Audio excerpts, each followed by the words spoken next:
Good evening. It is my last session, but not least. अभी आगे और चल ही रहे हैं सेशन. जो मुझे टॉपिक मिला था वो मिला है what about understanding for the vulnerable group and health inequalities. जो हमारे कुछ ऐसे ग्रुप हैं जो कि हमेशा रिस्क पे रहते हैं, वो ऐसे ग्रुप कौन से हैं और जो हेल्थ की फैसिलिटीज है वो उन तक क्यों नहीं पहुंच पाती, जिसके लिए सरकार ने इतनी योजना चला रखी है 1951 से. कोई बता पाएगा कि ये जो वल्नरेबल ग्रुप हैं वो मतलब कितने प्रकार के होते हैं, या उनके कितने नाम हैं, या गवर्नमेंट ने कितना उनको नोटिफाइड किया हुआ है? कोई क्या बता पाएगा? और सबसे ज्यादा जो वल्नरेबल ग्रुप है वो किस स्टेट में है, या जो पीवीटी जो ये पर्टिकुलरली वल्नरेबल ट्राइबल ग्रुप्स जो हैं वो सबसे ज्यादा किस स्टेट में है? ऐसे तो इंडिया में 9 स्टेट हैं जहां ये है. ठीक है, मैं थोड़ा सा इसको अपडेट करता हूँ, थोड़ा जोड़ देता हूँ. सरकार ने सबसे पहली बात तो पूरे इंडिया में लगभग 705 ट्राइबल ग्रुप हैं जिनको गवर्नमेंट ऑफ इंडिया ने नोटिफाइड किया हुआ है. उसमें जो पीवीटीजीएस है, पर्टिकुलरली वल्नरेबल ट्राइबल ग्रुप जो है वो है 75, और उनकी सबसे ज्यादा जो संख्या है पीवीटीजीएस की वो है उड़ीसा में. उसके अलावा जो 705 ग्रुप हैं उन जो उनके नाम है वल्नरेबल ग्रुप के, उनमें सबसे ज्यादा है मध्य प्रदेश में. ठीक है, तो वल्नरेबल ग्रुप मैंने जैसे बताया कि जो हमारा ये सेशन है इसके अंदर हमारा उद्देश्य, 2 उद्देश्य हमारे इसके अंदर है. पहला उद्देश्य ये है कि what we understand about the vulnerable group. हम जो लोग, जो समूह रिस्क पे है वो किस तरह का है, एक तो वो है, और दूसरा इनको हेल्थ की जो सर्विसेज है वो उसके अंदर पार्शियलिटी क्यों है. गवर्नमेंट पूरा पैसा भेजती है, पूरा बजट रिलीज करती है, वो सबके लिए करती है, ठीक है, लेकिन हम उन तक क्यों नहीं पहुंच पाते हैं, इसके पीछे क्या वजह है, उसके बारे में बात करेंगे. थोड़ा ये चार्ट जो है थोड़ा हौच पौच है, लेकिन मुझे इसका इतना ज्यादा जरूरत नहीं पड़ेगा.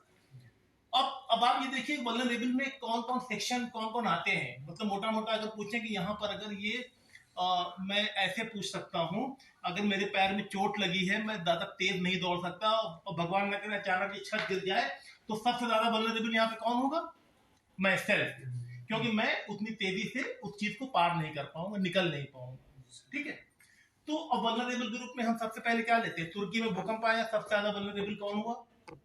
जो वहां के बच्चे, बूढ़े और एल्डरली पीपल थे वो सबसे ज्यादा अफेक्टेड हुए, और अभी तक शायद फंसे, अब तो मर गए होंगे क्योंकि 6 या 7 दिन हो गए.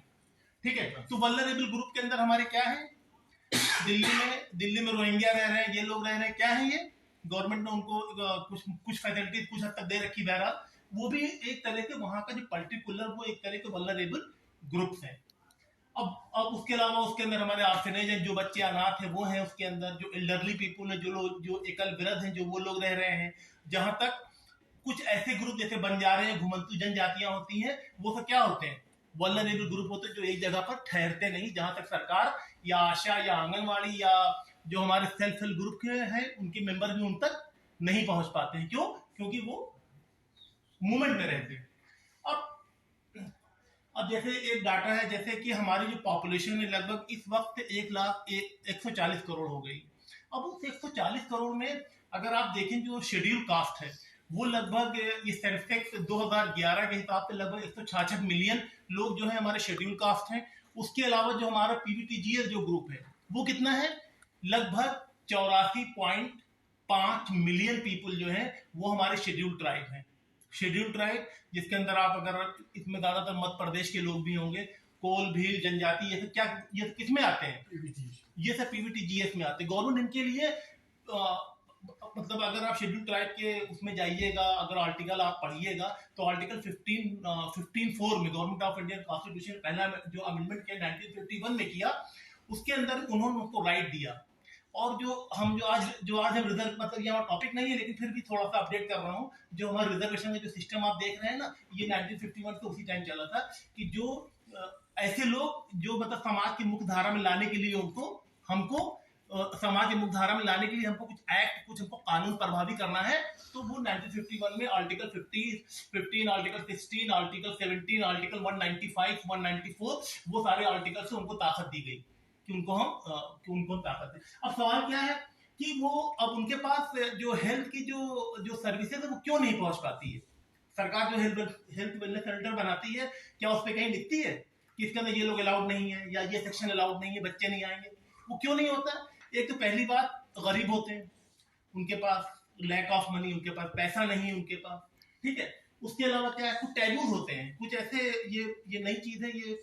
अगर आप इसका पेज नंबर 11 देखिएगा पार्टिसिपेटरी मैनुअल का, इसका क्या कहते हैं, पंचायती राज का देखिएगा, तो उसके अंदर उन्होंने डिफाइन किया है क्या कहते हैं, kind of the vulnerable group. लेकिन बहुत से ऐसे टैबूज भी होते हैं जो ट्राइबल को हेल्थ सर्विसेज लेने से रोकते हैं। जैसे अंडमान निकोबार में एक ट्राइबल ग्रुप है, तो बाहरी दुनिया से एकदम कटा हुआ, कोई आदमी वहां जा ही नहीं सकता, और जो जाएगा उसको वो लोग पसंद नहीं करते, पनिश करते हैं। तो ये जो टैबू पॉवर्टी है, स्टिग्मा है, यदि किसी को लेप्रोसी हो गया, कोई आदमी को व्हाइट दाग हो गया, व्हाइट पैचेस हो गए, जिसको विटिलिगो कहते हैं, तो उससे भी लोग कतराते हैं। वो एक तरह से वो सोशल बाइकाट में आ जाता है, और उसके बाद सोशली बाइकाट कर देते हैं। और बहुत सी जो अभी भाई साहब बता रहे थे, पंकज जी बता रहे थे कि कुछ आपको कोई जानकारी पूछ रहे थे, तो कुछ शायद कोई बता नहीं पाया। तो इसके अंदर जैसे जो जिन लोग सफेद दाग हो जाता है, उनसे क्या होता है, लोग क्या समझते हैं it is kind of the leprosy, लेकिन वो ऐसा होता नहीं है, ठीक है।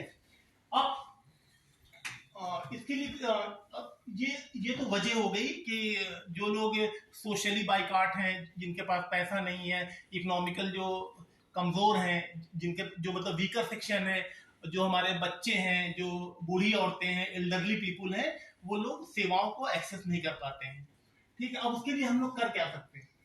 हम अगर उनको एक अच्छी शिक्षा दे दें, जो हमारी आशा है या जो हमारे आंगनबाड़ी वर्कर हैं, जबकि रजिस्टर जो उनको मिलता है उसके अंदर पूरा वो लोग नोट करते आते हैं वल्नरेबल लोगों इन द सेंस जो क्या कहते हैं, बच्चा है अगर 1 से 5 साल का, जो उसको टीकाकरण लगना है, या जो धात्री महिला है, या जो प्रेग्नेंट महिला है, उन सबको वो लोग नोट डाउन करते हैं। अगर हम उनको एक साफ पानी अगर हम उनको मुहैया करा सकें गांव के लेवल पे, और अगर उनको हम हेल्दी फूड दे सकें, गवर्नमेंट की वेरियस स्कीम आती है उसके बारे में उनको हम बता सकें, शेड्यूल ट्राइब के बारे में, शेड्यूल कास्ट के बारे में भी, या जो लोग बाहर के जैसे जो लोग आ गए उनके बारे में, लोगों को जो गांव का प्रधान है, जो उनकी समितियां हैं, जो 7 सारी समितियां बनी होती हैं, उसके अंदर उन लोगों का एक्टिव पार्टिसिपेशन करा सके, तो शायद हेल्थ इनइक्वालिटी जो है वो कुछ कम हो सकती है। अगर हम उनको अच्छा ट्रांसपोर्टेशन दे सके वल्नरेबल ग्रुप को, मान लीजिए कोई महिला है, सब कुछ है, लेकिन अब घर में अकेली है, अब कोई आगे बताने वालों नहीं, ट्रांसपोर्टेशन नहीं है, तो वो वल्नरेबल ग्रुप की कैटेगरी में आएगी। अगर उसको अच्छा ट्रांसपोर्टेशन टाइम पे मिल जाए तो उसके सही प्रकार से डिलीवरी हो सके, लेकिन अगर नहीं होती है तो उसके अंदर फिर इन्फेंट मोर्टिलिटी रेट बढ़ता है, IMR बढ़ता है और MMR बढ़ता है in case of the death of the mother और चिल्ड्रन, ठीक है।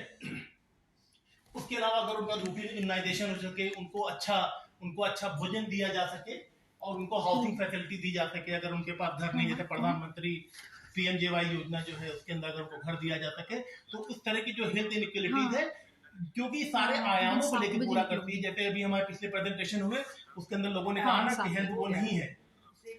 अच्छा, इसका कंक्लूजन बस यही है कि vulnerable group health facility for the all, no society और सेक्शन शुड बी किसका नाम है, लेकिन मुझे शुक्रिया। कोई अगर सवाल पूछना चाहे, बैंक ऑफ बड़ौदा के, इतनी जल्दी हमारा सेशन खत्म नहीं हो पाएगा।